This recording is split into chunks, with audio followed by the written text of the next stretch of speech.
এক বনে ছিল একটা ছোট্ট খরগোশ। তার নাম ছিল ছিনু। ছিনু দেখতে নরম আর কিউট, কিন্তু মনটা ভীষণ সাহসী। তো ছিনু একদিন কাঠের ছোট্ট নৌকা করে নদী পার হচ্ছিল। ছিনু হঠাৎ খেয়াল করল আকাশে বৃষ্টি আর বাতাস ধীরে ধীরে বাড়ছে। নৌকা হঠাৎ দুলে ওঠে। ছিনু ব্যালেন্স হারিয়ে নদীতে পড়ে যায়। সে সাঁতার জানত না, তবুও বাঁচার চেষ্টা থামায়নি।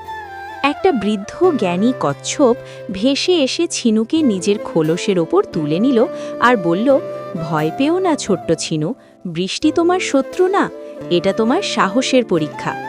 কচ্ছপ ছিনুকে নিরাপদ তীরে নামিয়ে দেয়। ছিনু পুরো ভিজে গেছে।